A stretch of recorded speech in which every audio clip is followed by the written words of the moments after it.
Hello, everyone. Hello, everyone.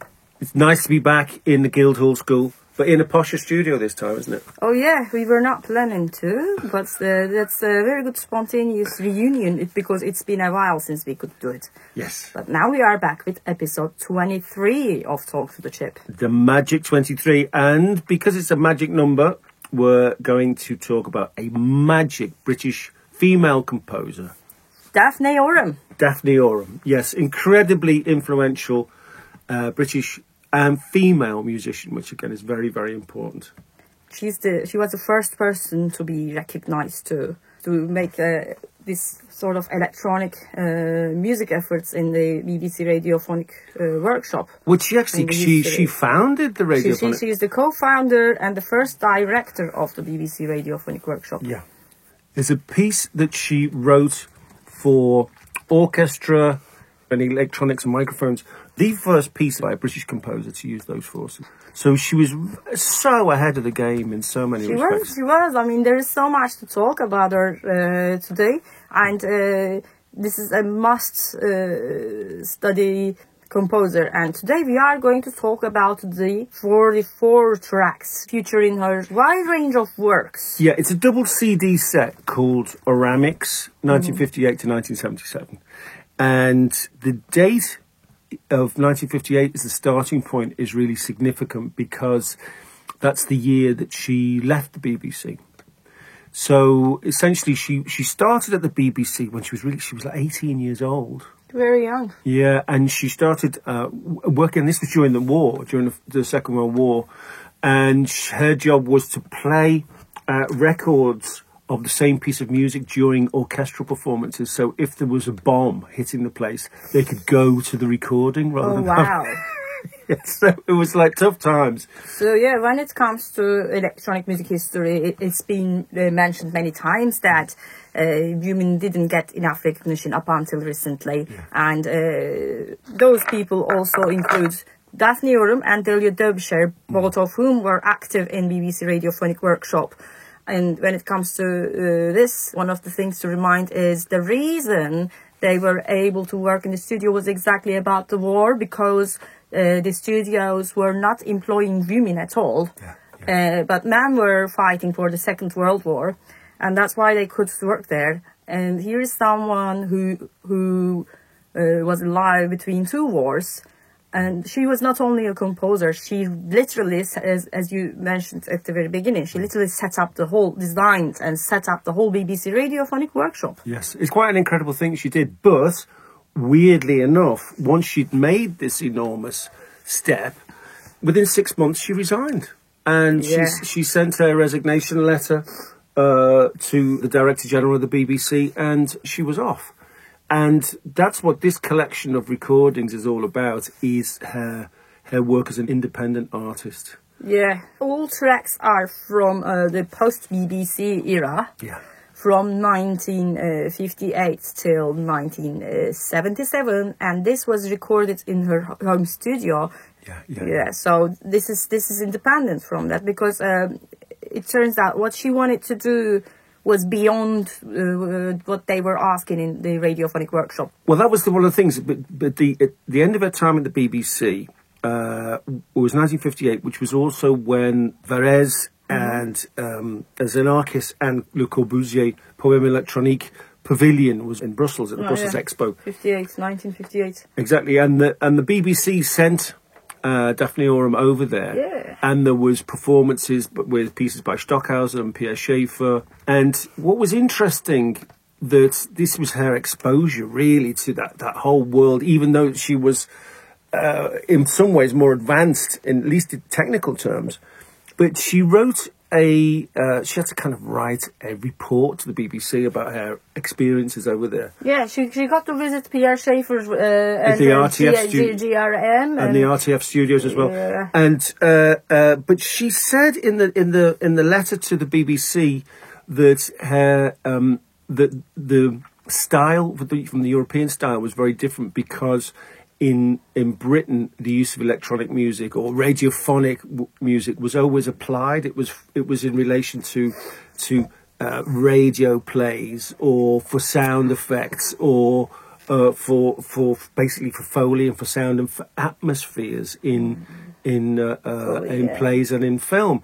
And it's interesting that use of the word atmosphere, because that's the thing. I've been listening through to this massive collection. It's 2.5 hours, more than 2.5 hours long.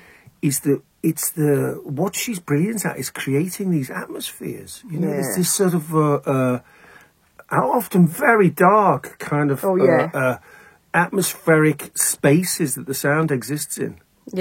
Yeah, definitely. And that's always the thing with her is when it's always recognisable that it's hairstyle. She has something, whatever she's doing, this wide range of stuff. It's always hairstyle, isn't it? It's really recognisable. Actually, that's among my notes. I exactly wrote the same thing. It's in her style. And another thing I'd like to add is, especially this collection of her records, which we are talking about today, the Euramix.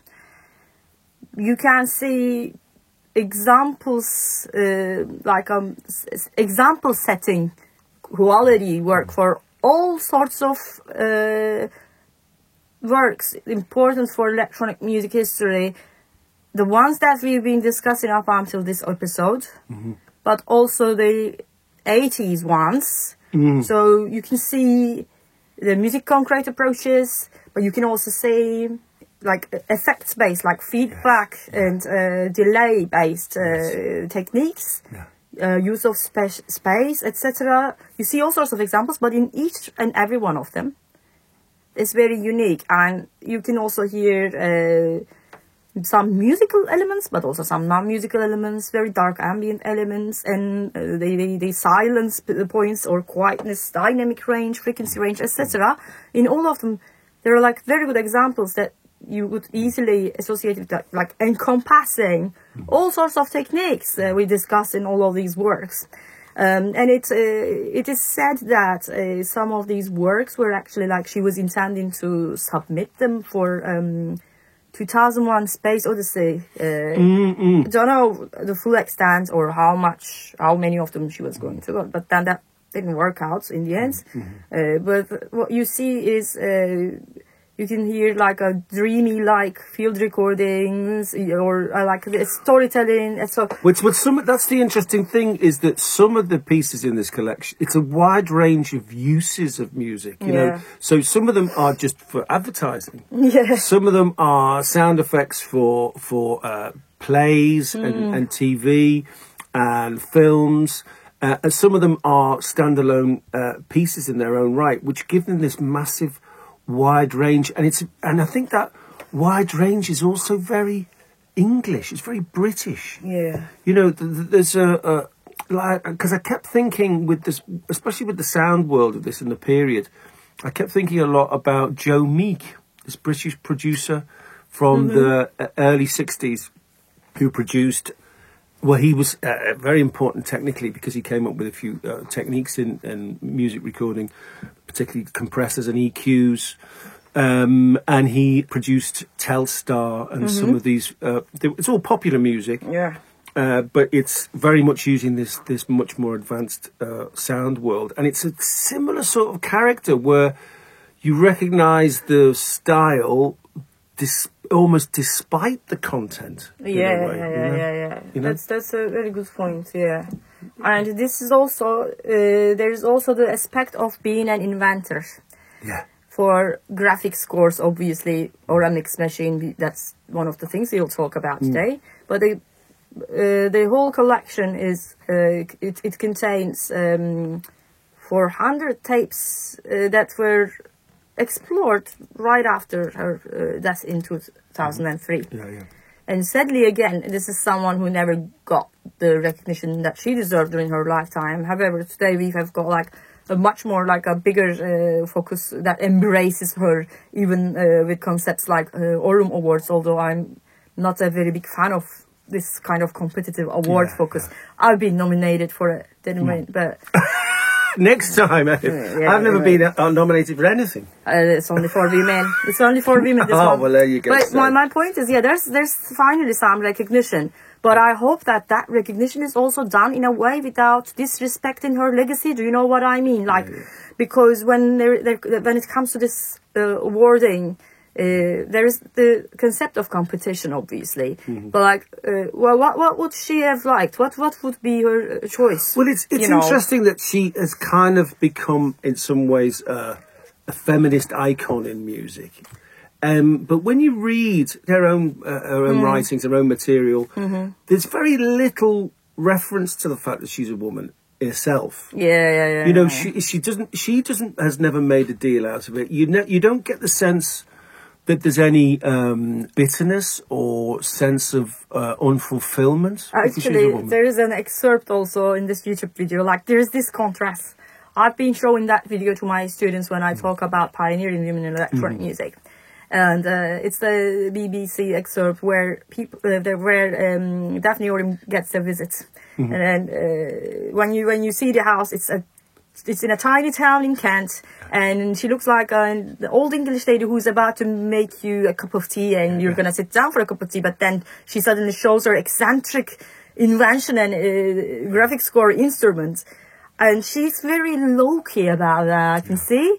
But then when I look at this, and this whole album, like all the pieces of there, as I said earlier, like it encompasses all sorts of movements in electronic music, but also there are aspects of it being dark, but also there's an aspect of humor sometimes. Well, that's the thing. That's what I was thinking about. It's very British. It's very English. Oh, really? That Joe Meek thing. Because there's, for example, in Germany, you know, despite what Elvis Presley said about there's only two sorts of music, good music and bad music. In Germany, there's two sorts of music. Okay. Serious music and entertainment.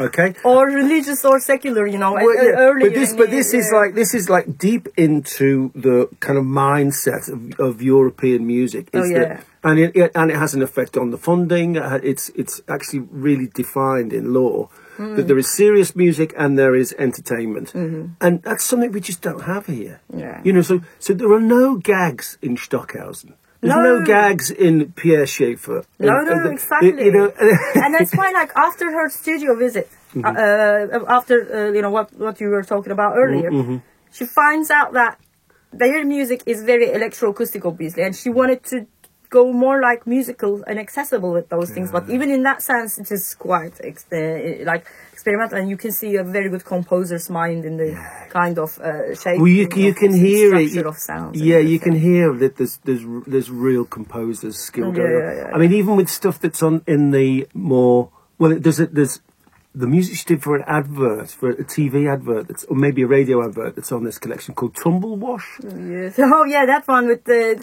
It's very groovy. Yeah, absolutely. It would be a very good type of chill-out, beat-based music. Yeah. It's just amazing. And it's with water sounds, like loops of water sounds, and then this bass line running, and it has this futuristic quality, and then the guy telling you about the product, you know.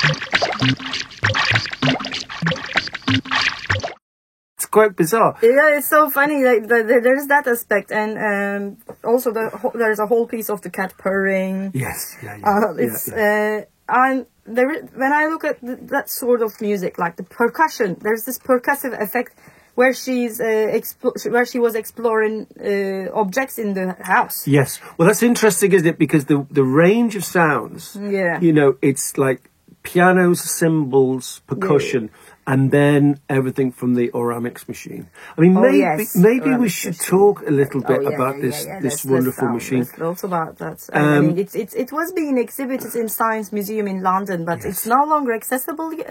It was I saw it. It's quite a few years ago, about 15 years ago. Oh, now. You saw it? Oh, yes, wow. I wish I could have seen that. And it's a fascinating thing. I mean, it was in a glass case, which was a bit of a shame, but what's fascinating about it is that when you see it, you see the really, again, it's a very English thing. It's the materials that are used. It's this the frame of it is made from Dexion, which is this shelving system that you see everywhere in Britain, and it's kind of rusty in a very post-war British kind of way, you know. And it's the colour of the cables and everything, you know. It's this.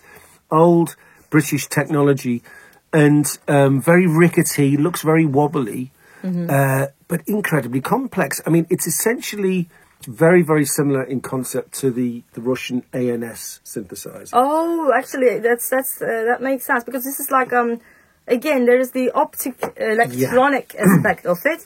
And it is what would you say, like electromechanical? It's electromechanical in that it uses a permanent light going to a light sensor, but the level of the voltage that comes out the light sensor that then controls the oscillators, etc., is controlled by the amount of light that's left through from a 35mm film. Very, very early invention, and that's like she got like fundings and patents to explore that. She got the Gulbenkian Foundation at one point, but it's on, I think it's on 7 or 8 tracks of film. And each track of film controls a different aspect of the sound. So it's either the pitch, the filter, the amount of reverb, the sense, the delay.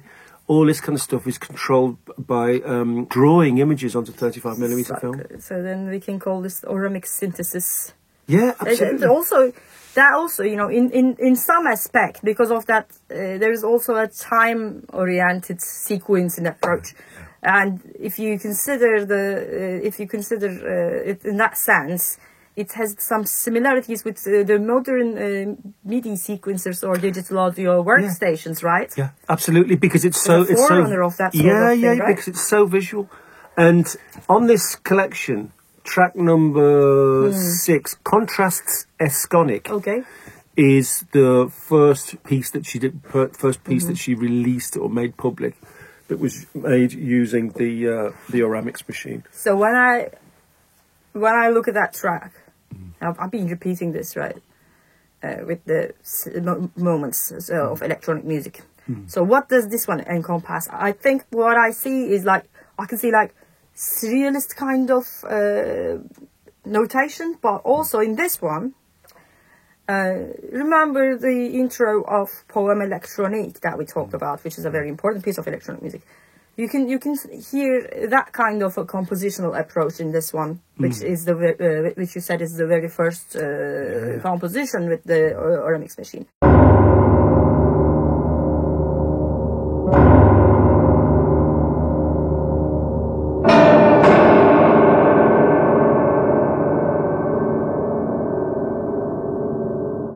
And there is also this sort of storytelling aspect of it. But for me, this contrasting elements of the sound, and it's almost call and response kind of thing.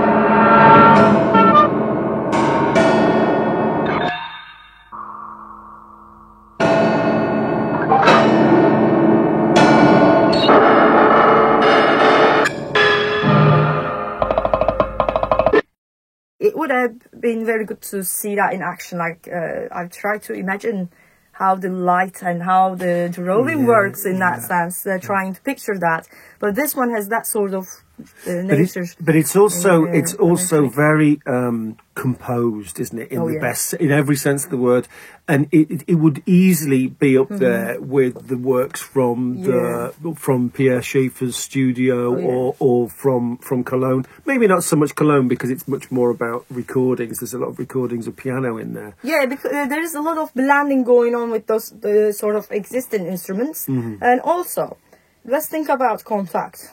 I think there is a moment in Kontakt in the middle. Oh, in Kontakt in Stockhausen's, yeah. I'm talking about, sorry, I have to make that clear. I'm talking about Stockhausen's Kontakt. I'm just assuming people will know. Yes, everyone's listened to Kontakt. Sorry. There is a brief moment where he explores Samra in a very slow, gradual process. Where it changes and then turns into droplets of sound. And in this album, I'm noticing, again, another thing that's been encompassed in the electronic music techniques. I'm noticing moments like that timbral exploration, but also lots of feedback and delay.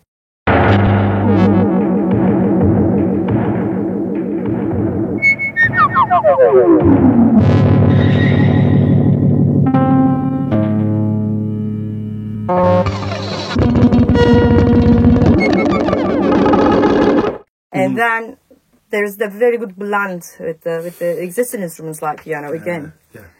Yeah. Well, I mean, there's one of the pieces.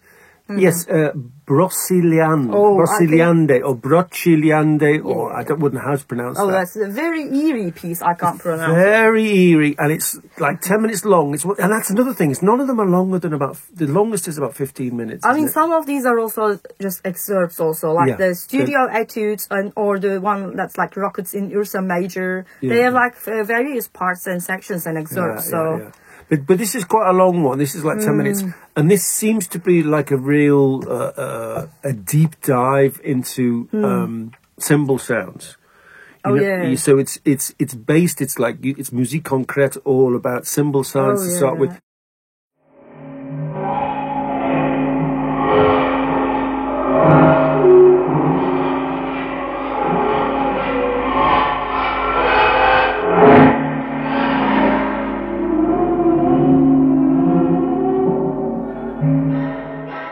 And then later on in the piece, she's using sine waves to reproduce the spectrum of cymbals.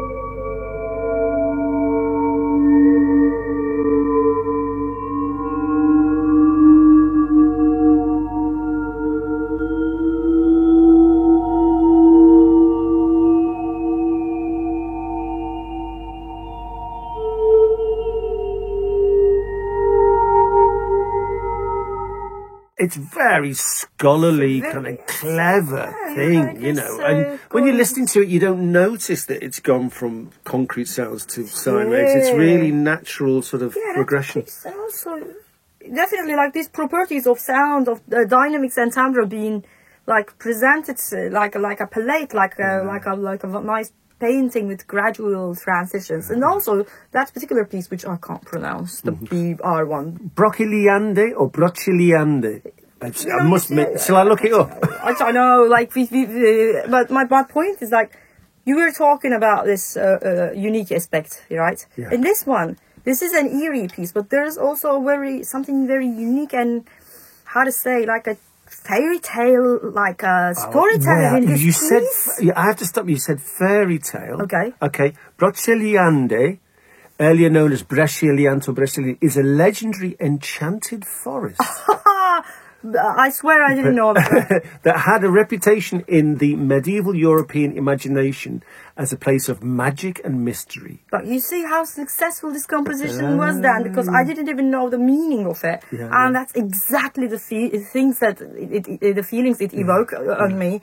There's this dark ambient eerie thing going on, but there's also that unknown. Well, mystery and mysticism. I mean, she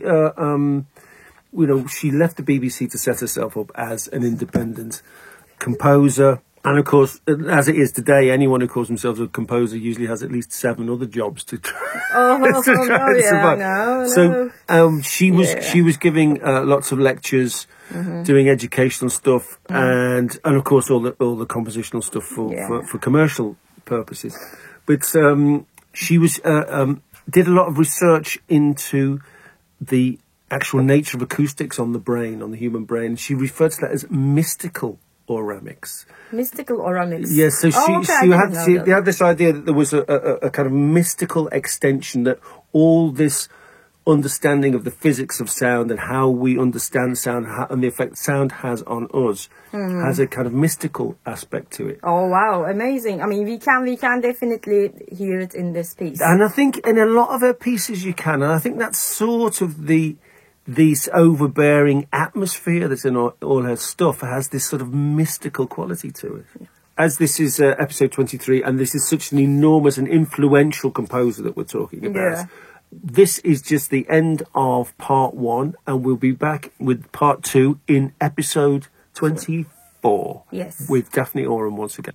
Everything we refer to in the podcast, we will put as links in the text. Yeah, thanks for listening. Thanks for listening. See you in the next episode.